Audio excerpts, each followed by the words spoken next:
C'est dommage que parce qu'un adversaire politique pense différemment de vous, vous cherchez forcément à le mettre en prison ou à le tenir hors de son pays. Je dénonce ce harcèlement judiciaire contre un adversaire politique que je suis. Voyez-vous, les jours où père je suis poursuivi pour crimes contre prisonniers de guerre et maintenant, les jours impairs, je suis poursuivi pour viol, homicide. C'est à croire que la justice ivoirienne elle-même ne sait même pas pourquoi elle me poursuit. L'objectif est clair. Écarter Charles Blé Goudé et l'empêcher de participer au débat politique de son pays. Voilà l'objectif. Mais je ne vais pas tomber dans ce piège-là. Je l'ai dit, je serai une aiguille qui va servir à recoudre le tissu social qui a été déchiré en Côte d'Ivoire. Et quand je parle de paix, de réconciliation, une voie que j'ai librement choisie et sur laquelle je vais continuer, ce n'est pas pour le régime de M. Ouattara. C'est pour l'ensemble des Ivoiriens et tous ceux qui ont choisi d'y vivre. Parce que la Côte d'Ivoire a besoin de paix et de réconciliation, surtout à la veille d'une année électorale qui est 2020. Je ne veux plus que ce qui est arrivé en 2010 arrive une fois encore à mon pays.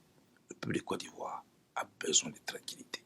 Quant à moi, j'assiste à tout cela avec beaucoup d'amusement parce qu'on ne peut pas continuer comme ça éternellement d'utiliser l'appareil judiciaire pour faire aboutir un agenda politique. Même Félix Houphouët-Boigny, qui avait toute la légitimité de le faire, ne l'a pas fait.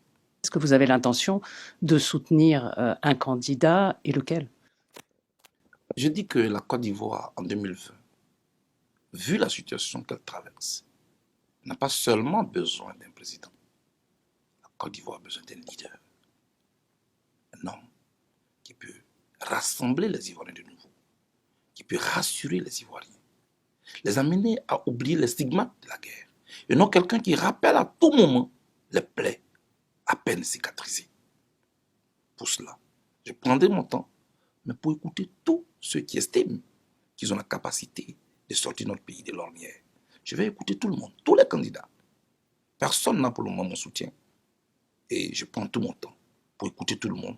Et au moment venu, mon parti et moi, nous aurons l'occasion de nous prononcer. Notre pays a besoin de règles impartiales, d'une commission électorale véritablement indépendante qui puisse faire en sorte d'éviter à notre pays des contestations électorales afin qu'on redonne aux Ivoiriens leur choix dans les urnes. Il faut éviter d'envahir la commission électorale. Il faut la libérer totalement de l'emprise de tous les partis politiques. Pour moi, il faut faire en sorte qu'il n'y ait pas de querelle autour de la commission électorale. Je voudrais ici interpeller le président de la République, Alassane Ouattara. Il était dans l'opposition hier. Il a voulu une commission électorale indépendante. Je suis déçu qu'au moment où il est au pouvoir, il veuille forcément s'accaparer la commission électorale avec des amis à qui on donne des titres de société civile, à qui on donne des titres de représentants de telle ou telle organisation. Non. Il faut redonner au peuple de Côte d'Ivoire son pouvoir de mettre en mission qui il veut, sans tricherie. Ce serait bien et ce serait rendre service à la Côte d'Ivoire. Et ce serait tout à l'honneur de M. Ouattara.